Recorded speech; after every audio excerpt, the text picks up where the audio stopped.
ముఖ్యమంత్రిగానే కాదు మున్సిపల్ శాఖ మంత్రిగా ఈ శాఖను నిర్వహించేటప్పుడు ప్రజలు ఒక బాధ్యతతో, ఒక నమ్మకంతో, ఒక విశ్వాసంతో మమ్మల్ని నమ్మి అధికారాన్ని అప్పచెప్పినప్పుడు ఈ అధికారాన్ని కాపలాదారుగా ఉపయోగించడమే తప్ప ఈ అధికారాన్ని ప్రజల మీద ఆధిపత్యం చెలాయించడానికి, వినియోగించడానికి ప్రభుత్వం సిద్ధంగా లేదు అని చెప్పడానికే ఈ ఒక ప్రయత్నం చేయడం జరిగింది. ఈ ప్రయత్నంలో పర్యావరణాన్ని ఏ విధంగా పరిరక్షించుకోవాలా, చరిత్రను ఒకసారి గమనించినప్పుడు చరిత్రలో నాగరికత ఏ ప్రాంతంలో అభివృద్ధి చెందినా నదీ పరివాహక ప్రాంతంలోనే నాగరికత విలసిల్లింది. ఆర్థిక వ్యవస్థ అభివృద్ధి చేయడానికి అది సముద్రపు ప్రాంతం కావచ్చు, నదులు కావచ్చు, నీటి ప్రవాహంతో కూడుకున్న ప్రాంతాలు కావచ్చు, ఈ ప్రాంతాలే అత్యధికంగా అభివృద్ధి చెందడానికి ఈరోజు మన అందరం చూస్తా ఉన్నాం.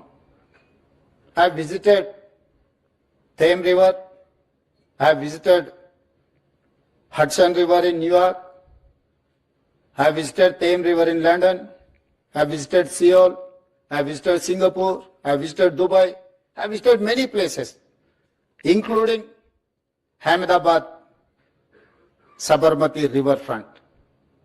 I have seen many places. I have understood what is required, what is our future plan.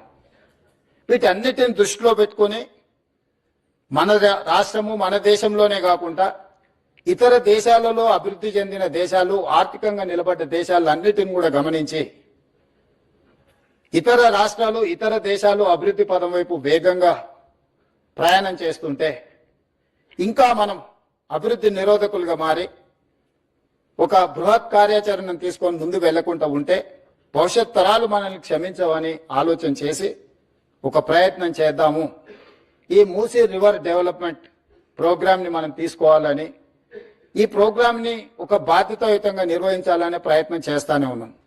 దాదాపుగా 27 నెలల మా ప్రభుత్వ ఏర్పాటు తర్వాత దాదాపుగా 2 సంవత్సరాల నుంచి నిరంతరం కొన్ని వందల వేల గంటలు నేను అధికారులతో కానీ, ఎక్స్పర్ట్స్తో కానీ, ఫైనాన్షియల్ కన్సల్టెంట్స్తో కానీ, ఎన్విరాన్మెంట్ కన్సల్టెంట్స్తో అందరితో కూర్చొని క్షుణ్ణంగా ప్రతి ఒక్క అంశాన్ని ఏ విధంగా ముందుకు తీసుకెళ్లాలి, ఏ విధంగా ఈ రాష్ట్రాన్ని, ఈ నగరానికి ఒక గొప్ప చరిత్ర ఉంది.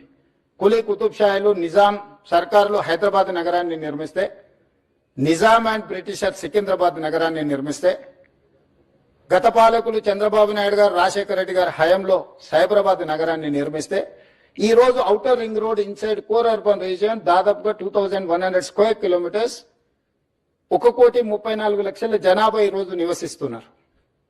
ఇంత జనాభాకు అవసరమైన తాగునీరే గాని, పరిశ్రమలకు గాని, అభివృద్ధి కోసం ఏ రకమైన ప్రణాళికలు చేపట్టాలని ఆలోచన చేసినప్పుడు కృష్ణానది జలాలను, గోదావరి నది జలాలను ఈ ప్రాంత ప్రజల యొక్క దాహార్తిని తీర్చడానికి స్వతంత్ర భారతదేశంలో మనం ప్రయత్నం చేసినాం.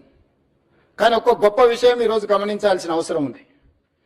నిజాం రాజు అయి ఉండొచ్చు, చక్రవర్తి అయి ఉండొచ్చు, నిజాం గారి మీద రకరకాల అభిప్రాయాలు చాలా మందికి ఉండొచ్చు, చాలా మంది నిజాం పరిపాలన ఒప్పుకొని ఉండొచ్చు, ఒప్పుకోకపోయి ఉండొచ్చు. కానీ నిజాం ఒక విషయంలో మనందరం ఈ రోజు ఆదర్శంగా తీసుకొని అభినందించాల్సినంత గొప్ప పనులు చేశాం.